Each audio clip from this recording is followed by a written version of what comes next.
ಅನುಕೂಲ ಆಗುವಂಥ ನಿಟ್ಟಿನಲ್ಲಿ ಈಗ ಮೈಸೂರಿನಲ್ಲಿ ನೂತನವಾದ ಮಲ್ಟಿ ಸ್ಪೆಷಾಲಿಟಿ ಆಸ್ಪತ್ರೆ ಉದ್ಘಾಟನೆ ಆಗಿರ್ತಕ್ಕಂಥದ್ದು.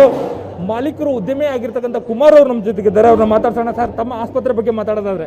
ಸರ್, ಈ ನಯನ ಕುಮಾರ್ ಹಾಸ್ಪಿಟಲನ್ನು ಸಾರ್ವಜನಿಕರಿಗೆ ಕಮ್ಮಿ ವೆಚ್ಚದಲ್ಲಿ ತೀರಾ ಕಡು ಬಡವರಿಗೆ ಅನುಕೂಲ ಆಗಲಿ ಅನ್ನೋ ಉದ್ದೇಶದಿಂದ, ಸಾರ್ವಜನಿಕರ ಉದ್ದೇಶದಿಂದ ಹಾಸ್ಪಿಟ್ಲ್ ಓಪನ್ ಮಾಡಿದ್ದೇವೆ ಹೊರತು ಯಾವುದೇ ಬಿಸ್ನೆಸ್ಸು ಉದ್ದೇಶ ಇಟ್ಕೊಂಡು ಹಾಸ್ಪಿಟ್ಲ್ ಯಾವುದೂ ಓಪನ್ ಮಾಡಿಲ್ಲ ಸರ್. ಇದೊಂದೇ ಅಲ್ಲ, ನಾವು ಹುಟ್ಟೂರಾದ ಪಾಂಡವಪುರದಾದ KBಟ್ಟಳ್ಳಿಲಿ LKG ಟು ಕಾಲೇಜವ್ರಿಗೆ ಫ್ರೀ ಎಜುಕೇಷನ್ ಕೊಡ್ತಾಯಿದ್ದೀವಿ ಸರ್. ನಮ್ಮದೇ ಆದ ಒಂದು ಹೋಟೆಲು ಹಿಂದೆ ರಾಜ್ಕುಮಾರ್ ಉಳ್ಕೊಳ್ತದ ಸುಜಾತ ಹೋಟ್ಲನ್ನೇ ಕುಮಾರ್ಸೆ ವೈಟ್ ಹೌಸ್ ಅಂತೇಳಿ ಈಗ ಅದನ್ನು ಒಂದು ಇದು ಮಾಡಿದ್ದೀವಿ.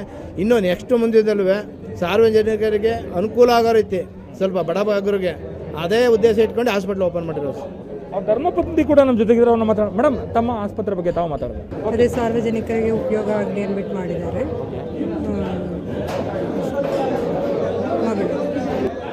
ಇದು ಮಾಲೀಕರಾಗಿರ್ತಕ್ಕಂತಹ ಕುಮಾರ್ ಮತ್ತು ಅವರ ಧರ್ಮಪತ್ನಿಯವರ ಮಾತಾಗಿರ್ತಕ್ಕಂಥದ್ದು. ಕಮಲ ಮದುವೆ ಚಿಂತೂಳಿ, HN ಸುವರ್ಣ ನ್ಯೂಸ್, ಮೈಸೂರು.